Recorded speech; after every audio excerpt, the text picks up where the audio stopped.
Bonjour à tous, bienvenue aujourd'hui pour ce nouveau webinaire donc de septembre pour la rentrée. Nous allons parler aujourd'hui du logiciel VisiLogic. Donc juste pour resituer, il y a du coup trois logiciels de programmation chez Unitronics. On a parlé la dernière fois du logiciel Unilogic pour la gamme Unistream.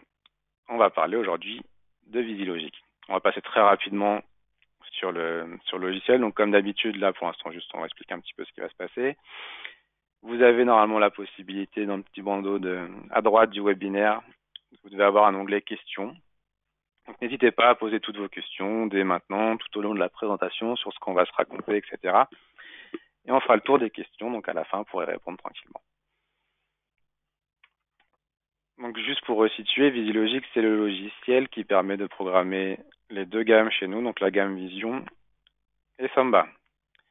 On a déjà fait, du coup, comme j'ai dit à l'instant, la même chose, la présentation rapide d'Unilogic la dernière fois, c'était juste avant les vacances. Donc la vidéo est disponible sur notre site internet, n'hésitez pas à y retourner. Et là, on va faire la même chose pour VisiLogic, du coup, donc vraiment juste présenter le logiciel, savoir où trouver les fonctions, etc., comment s'organiser, et vraiment une petite appli très simple de base, juste voilà, pour avoir l'habitude de naviguer un petit peu dedans et voir comment ça se passe. Donc on va y aller, on va passer directement sur le logiciel. Ça ressemble à ça. Comment c'est organisé là-dedans? On va retrouver, donc de toute façon les grosses parties vont être là, il y a le bandeau à gauche, la barre en bas et globalement l'espace de travail au milieu. Dans l'arborescence à gauche, on va retrouver la configuration matérielle. Alors, on va commencer par un truc bien. Pour ceux qui ne sont pas forcément à l'aise avec l'anglais, par défaut, le logiciel va s'installer en anglais. Vous pouvez le passer en français ici. Dans View, on a Language et French. Voilà, c'est plus sympa comme ça.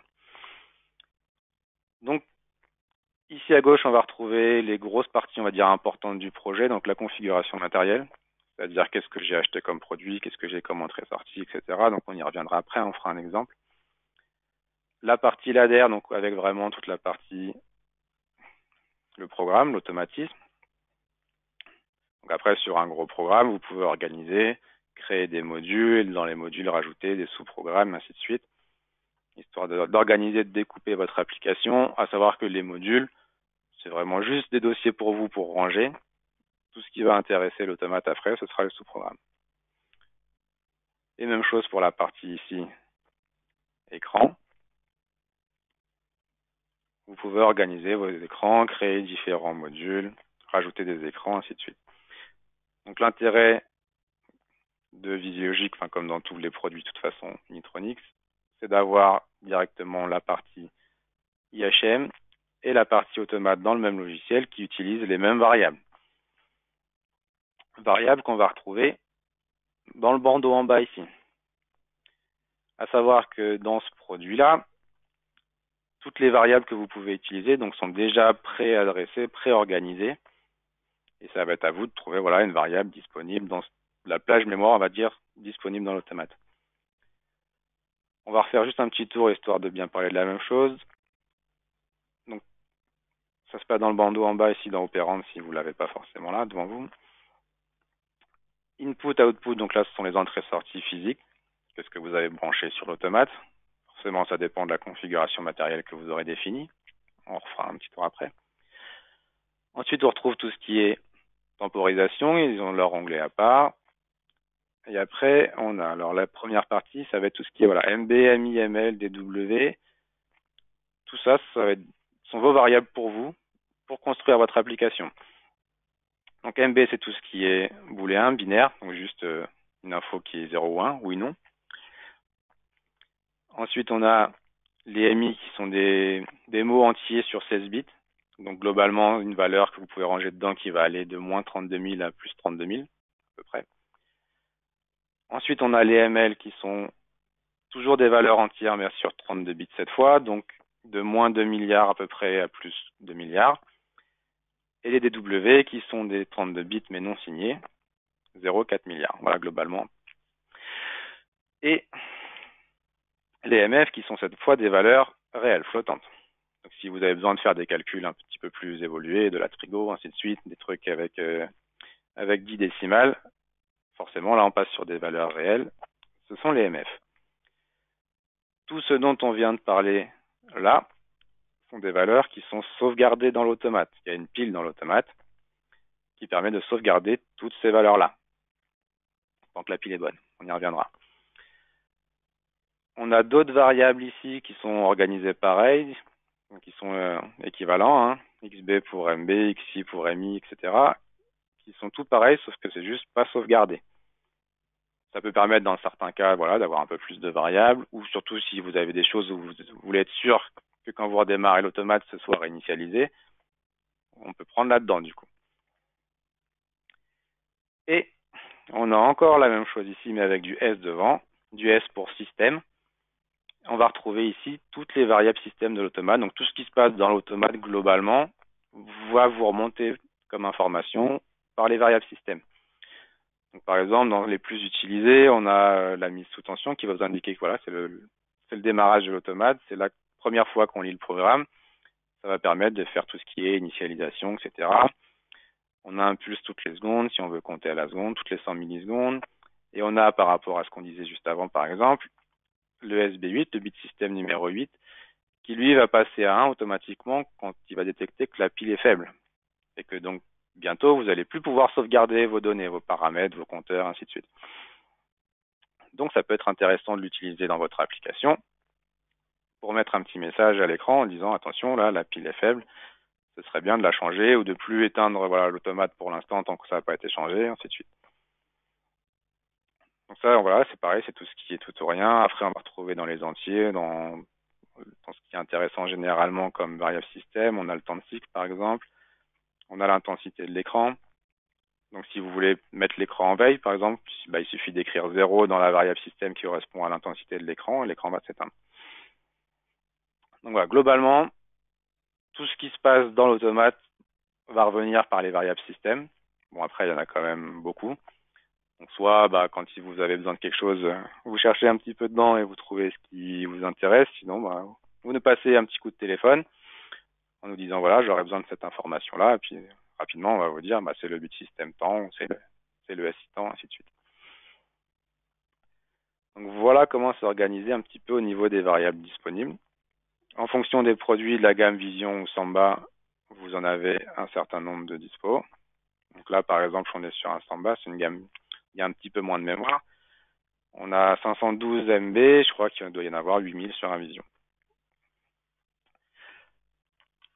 Donc voilà globalement comment ça se passe. On a les différents bouts de programme ici, les différentes pages écran, toutes les variables qu'on peut utiliser qui sont là en bas. Et au milieu ici, l'espace de travail. Donc soit quand on est dans le programme LADER, on va retrouver donc juste ici les raccourcis ce qui revient souvent, contact, bobine, et ainsi de suite. Sinon, toutes les fonctions d'automatisme, toutes les fonctions LADER se retrouvent dans ce menu-là. Alors, on va pas les passer tout en revue aujourd'hui, parce qu'on a dit, voilà, c'est juste introduction, organisation du logiciel, etc. On pourrait s'amuser à les passer tout en revue, mais ça prendrait un peu plus d'1 minute, je pense. Mais globalement, la base, c'est ici, donc contact, des conditions sur le tout ou rien, bobine, pareil, action sur le tout ou rien, comparaison pour des conditions sur des variables numériques, un petit peu de mathématiques, tout ce qui est addition, soustraction, incrémenté. Là, voilà, on est vraiment sur la base. À gauche, c'est la base, et après, plus on va là-bas, plus on arrive sur des fonctionnalités, on va dire, plus évoluées, envoi de SMS, de mails, communication, ainsi de suite. Mais si vous cherchez une fonction LADER, ce qu'il faut retenir, c'est qu'elle est forcément quelque part par là. Ça sert à rien d'aller voir autre part, tout est là. Même principe quand on est du côté écran. Toutes les fonctions écran se retrouvent ici dans la barre à gauche. Tout ce que je peux mettre à l'écran, c'est là. Alors en fonction de la résolution, il y en a qui peuvent être cachés un petit peu ici.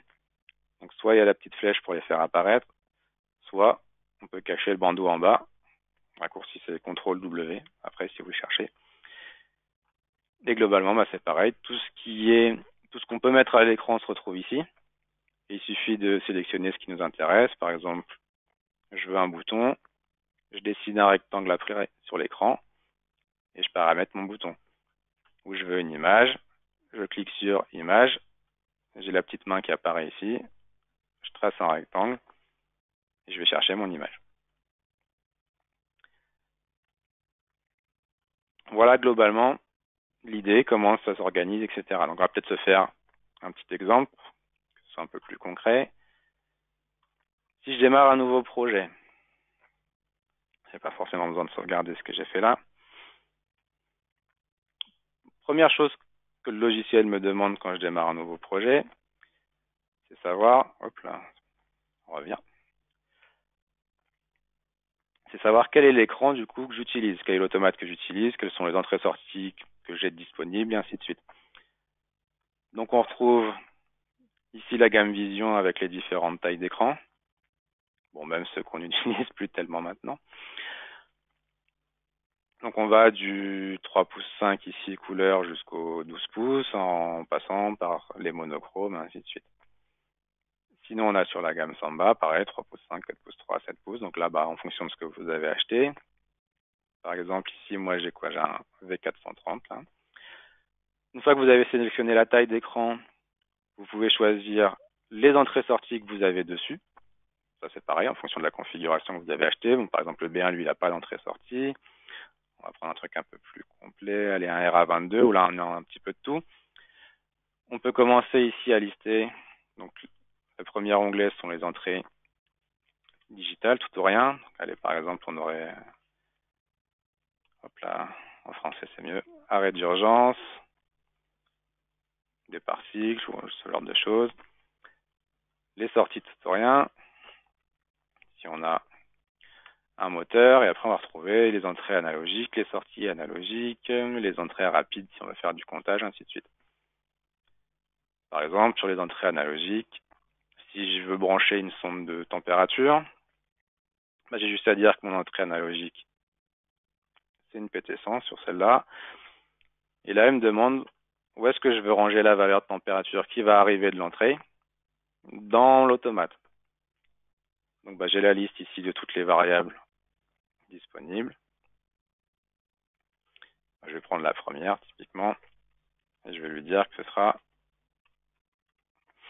la température. Une fois que j'ai fait ça, automatiquement, ma donnée de température va se retrouver dans le MI0, la variable 0, et puis je vais pouvoir l'utiliser dans le reste de mon programme, dans le ladder, dans l'écran, ainsi de suite. Donc ça, c'est tout ce qui est entrée-sortie directement intégré sur le produit. Après, on a les entrées-sorties qui sont en déporté. S'il n'y en avait pas suffisamment pour votre application dans le produit, ou s'il y avait besoin d'en mettre à 20-30 mètres plus loin dans un autre coffret, s'il y a des modules déportés, j'ai juste à les prendre, ce qui m'intéresse, et les glisser sur le RIDE-IN. Même principe, si j'ai un variateur, je le prends, je le mets sur le RIDE-IN pour qu'il se retrouve dans mon programme, que je puisse le piloter tranquillement. Donc là, pour l'instant, j'ai pas tout ça. Moi, j'ai juste l'automate. On va enlever ça. Et puis, ça ne dérangerait pas tellement de le laisser finalement. Une fois que j'ai défini voilà, tout ce que j'ai de branché, tout ce que j'ai acheté, tout ce que j'ai mis dans l'armoire, je peux valider. Et je vais arriver dans le programme. Alors, à savoir, pas de panique. Si vous en avez oublié une entrée, une sortie, etc., vous n'êtes pas encore trop sûr de la config, il n'y a pas de souci. On peut y revenir quand on veut. Ensuite, donc on a dit, j'ai la partie programme ici, la partie écran, et on va faire par exemple un petit exemple. Admettons, j'ai mis quoi? J'ai mis une sortie avec un moteur. Donc on peut mettre un bouton marche. Donc je mets mon bouton à l'écran. Le texte du bouton il est ici. Après j'ai tout ce qui va être la police de caractère, la couleur du texte, la couleur du fond du bouton, etc. Et par contre, ce qui va être le plus important finalement partout, surtout sur du tactile, c'est de savoir que j'appuie sur tel ou tel bouton. Et pour ça, quand je mets un bouton, j'ai ici la propriété touche tactile. Je lui associe un MB, donc soit je sais le numéro du bit que je veux lui attribuer, soit je sais pas trop, je vais chercher la liste ici. Hop, je retrouve tous les MB dispo, puis j'en prends un qui m'intéresse. Soit j'ai le bouton ici qui me dit OK, bah, par exemple, je suis au début et puis je veux aller chercher le prochain qui est disponible. Bon, pour l'instant, je vais prendre le 0. On va l'appeler bouton marche.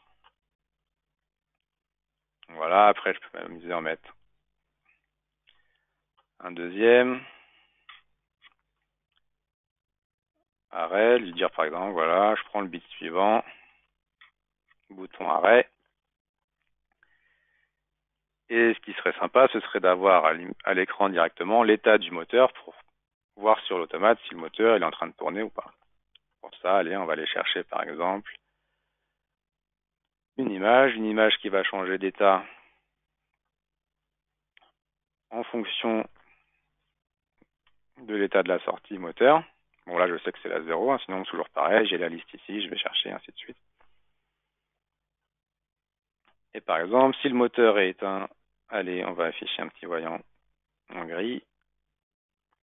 S'il est allumé, au hasard, en vert. Hop, on va enlever le blanc autour.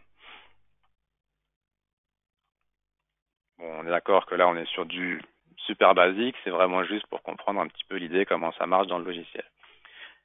Une fois que j'ai fait mon écran, alors après, soit je commence par faire le programme, soit je commence par faire l'écran. C'est vrai que moi, j'aime bien commencer par faire l'écran. Ça me permet de savoir voilà, ce que je veux laisser à l'opérateur, etc. Et de guider un petit peu la démarche. Une fois que j'ai fait ça, si je veux pouvoir piloter depuis le programme, du coup, mon moteur, j'ai plus qu'à dire ici. Si j'appuie sur le bouton marche, par exemple, je mets à 1 le moteur. Et là, ce qui devient important quand je fais des gros programmes après, etc., que je vais pouvoir m'y retrouver facilement, c'est le petit bulle qui est là, qui est le commentaire. Donc, je peux mettre après un commentaire sur chaque ligne en expliquant, voilà, pourquoi j'ai fait ça comme ça, et ainsi de suite. Bon, là, on est d'accord, hein, tout le monde comprend juste quand on voit le programme. Mais dans un programme, les commentaires, c'est important.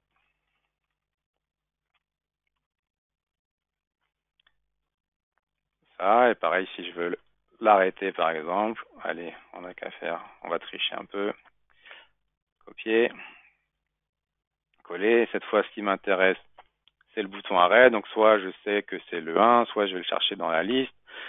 Soit, une fois que je commence à avoir la liste des 8000 variables qui sont bien utilisées, parce que j'ai fait un gros programme et que je ne sais plus trop où aller le chercher, mais je sais que c'est un bouton arrêt, je peux taper arrêt ici, et lui, il va me sortir toutes les variables qui s'appellent arrêt. D'où l'intérêt aussi de mettre des descriptions à peu près cohérentes. Bouton arrêt, et à ce moment-là, je coupe le moteur. Donc ça, c'est pour du tout ou rien. Par exemple, si je veux, allez, j'ai mis tout à l'heure une sonde de température, si je veux l'afficher à l'écran, ça se passe du coup cette fois dans variable numérique, c'est toujours le même principe, je dessine un carré à l'écran ici. Ce qui est important partout après, c'est le lien. Donc là, le lien, c'est mi0, c'est la température. Je peux l'afficher avec une décimale, ça c'est parce que voilà, c'est comme ça, une sonde de température chez nous, elle va arriver avec un dixième. S'il y a 123 dans la variable, c'est qu'il fait 12,3 degrés. Et puis lui dire que c'est des degrés. Tac, on va le mettre comme ça. Donc ça, ce serait par exemple vraiment la sonde de température. Admettons que je vais mettre une consigne, parce qu'après, dans mon application, je vais le faire réguler. Je peux aller en chercher une deuxième variable numérique. C'est quelque chose que je ne connais pas encore. La consigne, elle est définie nulle part. Donc, je vais lui dire d'aller chercher la prochaine variable limite disponible. Consigne température. Et là, ce qui va se passer, par contre, c'est que je vais avoir besoin de la modifier, d'aller la saisir au clavier. Et donc, tout simplement, si je mets juste ma variable comme ça, c'est juste de la visu. J'ai l'information, mais je ne peux rien en faire. Si je veux pouvoir la modifier directement par l'écran, je coche saisie clavier ici. Et une fois que j'ai fait ça, j'envoie le programme dans l'automate. Je tape sur le pavé qui est ici. Je vais avoir le clavier qui apparaît, je change la valeur. Donc voilà un petit peu l'idée, comment ça se passe, comment c'est organisé. Une fois que j'ai préparé toute mon application, il va falloir que je l'envoie dans l'automate pour pouvoir regarder comment ça se passe si je ne me suis pas trompé. Ça se passe ici dans Connexion, Envoi programme. Alors avant ça, si c'est vraiment la toute première fois, il faut que je dise comment je suis branché à l'automate. Ça se passe dans Communication et OS.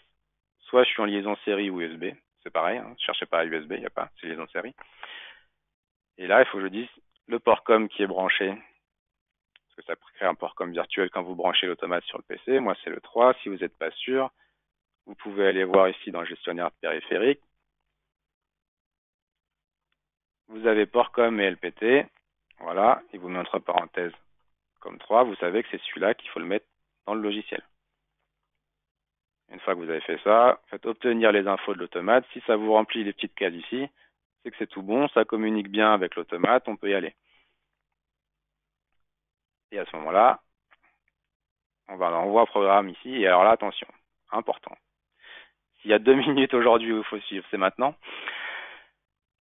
Il y a 4 modes d'envoi. Les 2 premiers, ça va envoyer le programme dans la RAM. C'est-à-dire que c'est bien, ça n'envoie pas toutes les modifs, ça va plus vite. Quand je suis en train de tester, de débugger mon application, je gagne du temps. Par contre, gros problème, c'est pas sauvegardé correctement dans l'automate. Le jour où il y a une coupure de courant et qu'il n'y a pas de pile, il n'y a plus d'application non plus. Sur une machine, ça fait bizarre quand on arrive le matin et qu'il n'y a plus d'application. Donc une fois que vous avez fini de tester vos modifications, ainsi de suite, vous êtes sûr de votre programme, ou voilà, c'est la fin de la mise en service, vous allez partir. Ce qu'il faut faire, c'est envoyer le programme dans les proms. Bon là, c'est un peu plus long, c'est pour ça qu'on ne le fait pas à chaque petite modif quand on teste, mais ça renvoie tout bien correctement dans l'automate, ça bouge pas. Et même le jour du coup, il n'y a plus de pile, bah au pire, vous perdez vos paramètres, mais vous ne perdez pas l'application, on peut continuer à utiliser la machine. Voilà, je tenais à le préciser parce que c'est important. Donc là, aujourd'hui, on peut faire juste envoi programme. Donc voilà, il va nous demander, attention, est-ce que vous êtes sûr, c'était pas le même programme avant, ainsi de suite. On est sûr de nous.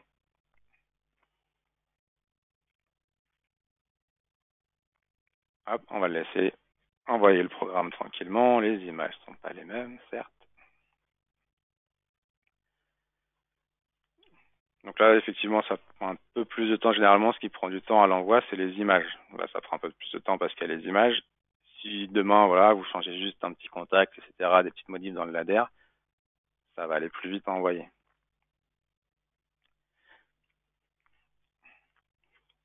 On va le laisser faire tranquillement. Hop. Donc voilà, vraiment, faut faire attention à cette histoire d'envoi dans les proms ou pas, parce que c'est important de le savoir.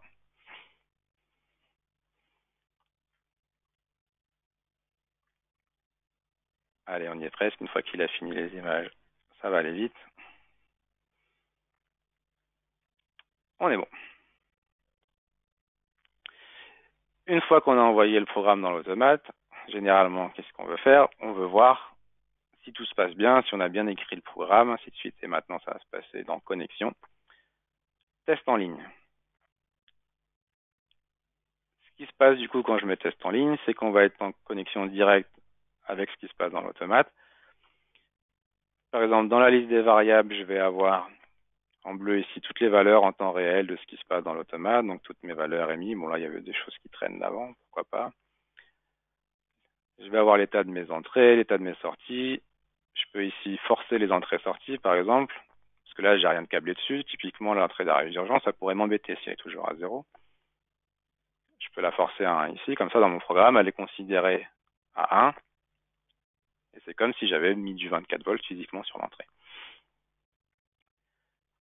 Et après, j'ai dans mon programme ici tout ce qui est actif qui va passer en rouge.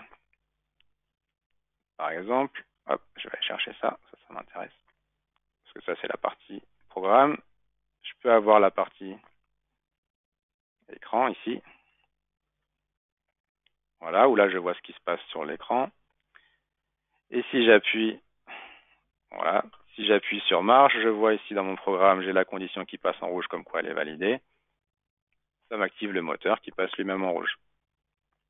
Pareil, du coup, sur arrêt, j'ai la condition ici, je vois que c'est validé puisque ça passe en rouge, forcément, ça va faire l'action qui est demandée derrière. J'ai la valeur de la température, mais qui correspond à rien ici parce que j'ai rien câblé dessus. Et je peux aller saisir si je veux, voilà, une consigne, la modifier, ainsi de suite.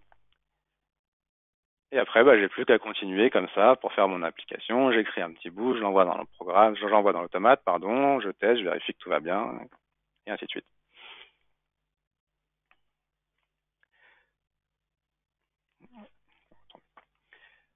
Donc, voilà, je pense que pour une introduction au logiciel, globalement, vous donnez l'idée de comment ça se passe. On est pas mal. Donc, si vous avez des questions, n'hésitez pas. Maintenant, on va y arriver. Première question. Bonjour, je n'ai pas l'onglet inverteur, c'est un réglage. Alors non, vous devez juste pas avoir la toute dernière version du logiciel. Donc, n'hésitez pas du coup à aller sur notre site internet, télécharger la dernière version. En fait, c'est quelque chose qu'on a rajouté là récemment dans la dernière version. Et à ce moment-là, vous devriez avoir l'onglet pour le variateur. Donc, autre chose, on a dit, oui, alors c'est le logiciel effectivement pour la gamme Vision et Samba. Quelles sont les grosses différences entre les deux? Globalement, c'est les capacités mémoire. Donc voilà, il y a moins de mémoire dans un Samba, pardon, que dans un Vision. Et surtout, sur un Samba, il n'y a pas d'entrée-sortie déportée et il n'y a pas de carte SD. Donc globalement, c'est bien pour des petites machines autonomes si on veut gagner un peu de prix sur le produit.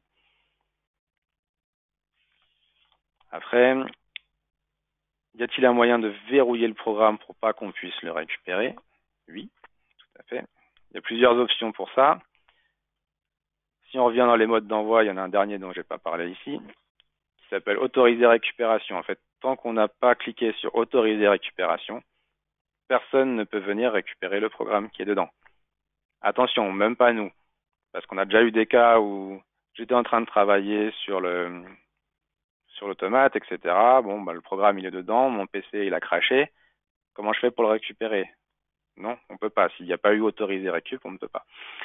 Après, il y a aussi l'option de dire autoriser récup, mais en mettant ici dans propriété un mot de passe pour dire voilà, je peux le récupérer, mais il faut que je connaisse le mot de passe. Ensuite, est-il possible de tester le programme sans le transférer dans l'automate? Non. Pour l'instant, il n'y a pas de mode simulation sur le logiciel. Il faut avoir l'automate sur le bureau pour le transférer dedans et essayer. Faut-il toujours utiliser la dernière version du logiciel? Bon, ça dépend. Je dirais ça dépend de ce que vous avez à faire. Là, effectivement, si vous voulez intégrer la gestion plug and play du variateur, c'est intéressant de prendre la dernière version. Après, une fois que vous avez, je sais pas, 10, 20, 30, 40, 50 machines dans la nature avec la même version du logiciel, ça peut être intéressant aussi de rester sur celle-là. Quitte à passer demain sur la nouvelle si c'est un nouveau projet, en sachant qu'il y a un petit outil qui s'appelle le swapper, qui est installé. Ouais, pardon, faut fermer Visilogic avant. Qui est installé automatiquement avec Visilogic et qui vous permet en fait de garder chaque version de Visilogic que vous utilisez sur votre PC et après de pouvoir passer de l'une à l'autre. Donc si vous revenez sur une machine qui est déjà installée il y a quelques années, vous voulez pas forcément mettre à jour l'automate et ainsi de suite parce que vous voulez juste changer le sens d'un contact, vous rouvrez la version avec laquelle vous aviez travaillé à l'époque, vous faites vos modifs, vous envoyez, et puis après, si vous revenez sur un nouveau projet, vous repassez sur la dernière version du logiciel, par exemple. Ensuite, bonjour, peut-on agir sur une plage de MB? Oui, tout à fait, alors juste que le logiciel se rouvre.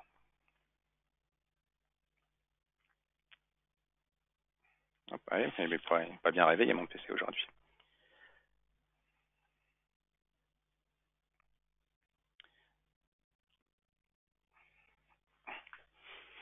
Voilà. Ouais, je n'ai pas enregistré, bon, c'est pas grave. Pour agir sur une plage de MB, ça va être tout ce qui s'appelle, hop, pardon, on va repasser ici, français. Pour agir sur des plages de variables, donc qui se suivent, ça va être tout ce qui est dans vecteur ici. Par exemple, vous avez toute une plage de MB qui correspond à vos bits, vos programmes, un graph set, n'importe quoi, vous voulez tout réinitialiser. Vous pouvez dire, je fais remplir ici, et dire je vais remplir avec la valeur du SB0 qui est toujours à 0, à partir du MB0 et ça sur 100 MB, et là vous avez les bits tous de 0 à 99 qui repassent à 0. À quoi sert l'onglet graph? C'est une très bonne question parce que je voulais le faire dans la démo et je me suis dit qu'on allait être un peu juste un temps. L'onglet graph va vous permettre de tracer des courbes. Donc par exemple, il faut aller ici dans les propriétés du graphe, lui mettre un petit nom ou pas, peu importe, on peut rester sur train 1, dire qu'on veut échantillonner toutes les secondes, juste un bit pour mettre à 1 ou pas les graphes et dire qu'on va garder à les 1000 points par courbe pour pouvoir revenir un peu en arrière. Donc on définit la fréquence d'échantillonnage des données, on définit ensuite toutes les données qu'on veut enregistrer. Bon, par exemple, tout à l'heure, on avait la température. Ok, dire je veux enregistrer la température, je veux enregistrer la consigne. Et une fois que j'ai fait ça, tout simplement, j'ai défini, voilà, j'ai dit que toutes les secondes, je voulais aller enregistrer la valeur du MI 0, qui est ma température, la valeur du MI 1, qui est ma consigne. Et tout simplement, je viens à l'écran, je prends l'outil graph qui est ici, et lui, il se débrouillera pour me tracer mes courbes tout seul.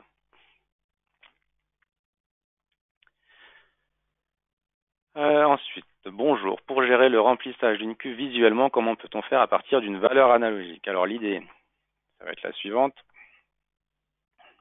Par exemple, si j'ai une entrée analogique, allez, on va reprendre un V430 celui-là.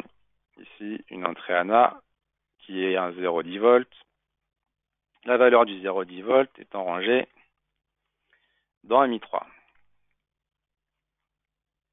Première chose à faire, ça va être de mettre ça à l'échelle dans une valeur qui vous intéresse, vous par exemple. Donc là, on parle du remplissage d'une cuve, donc ça va être un niveau ou une quantité, peu importe. À savoir que la valeur de l'entrée analogique, elle va vous arriver en points en fonction de la résolution.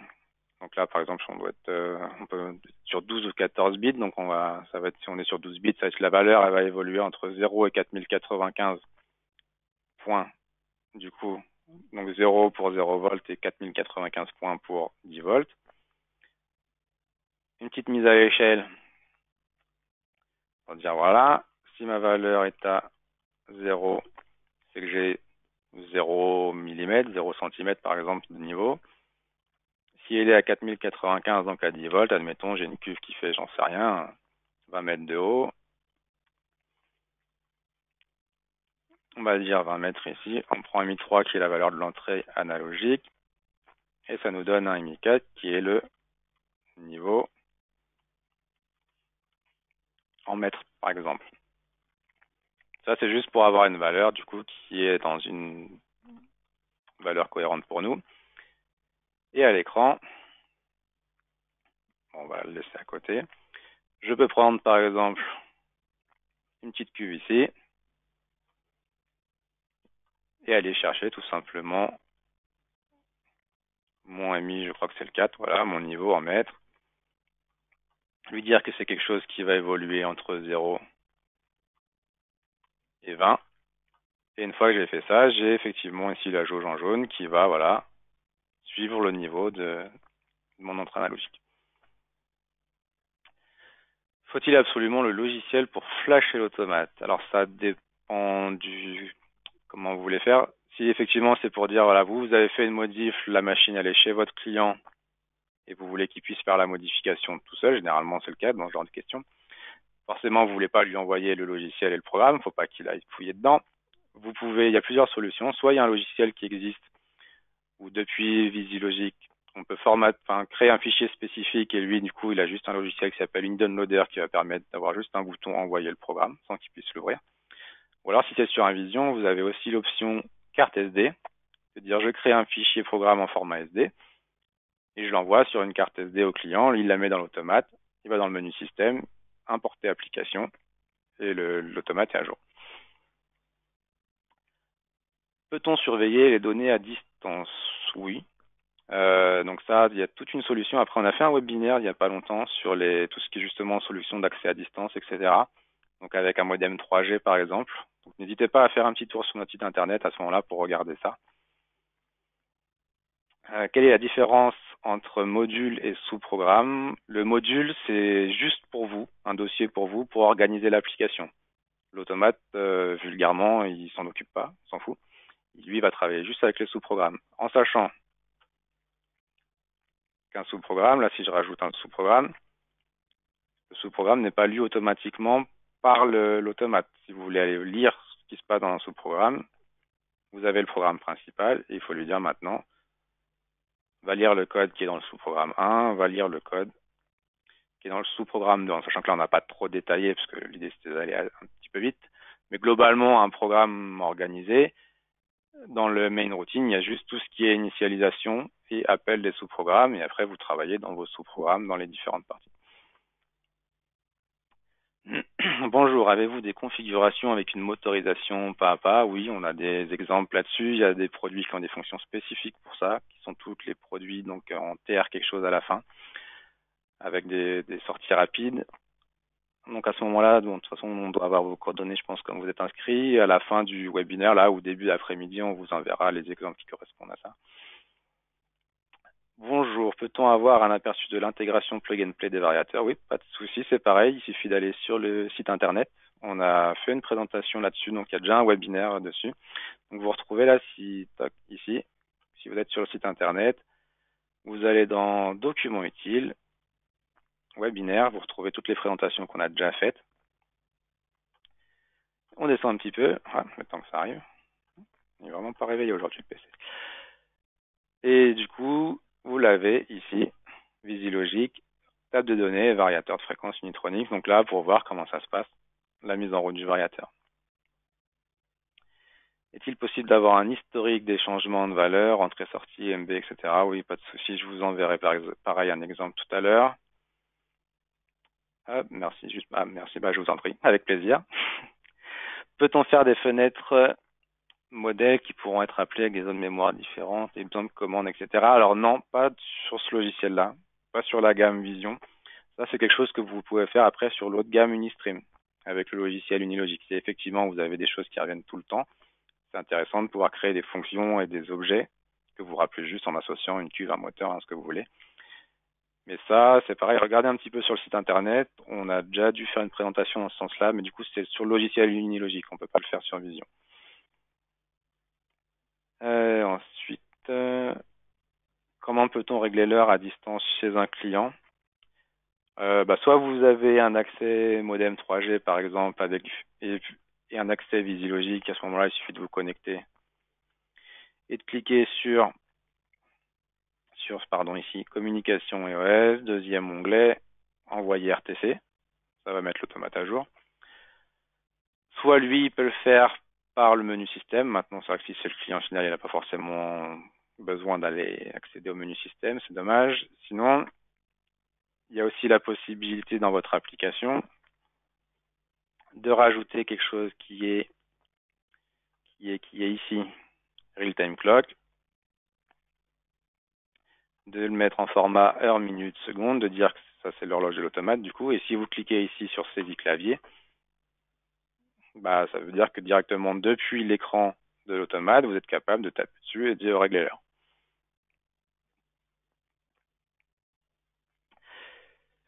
Voilà, je pense qu'on a fait un petit peu le tour de toutes les questions.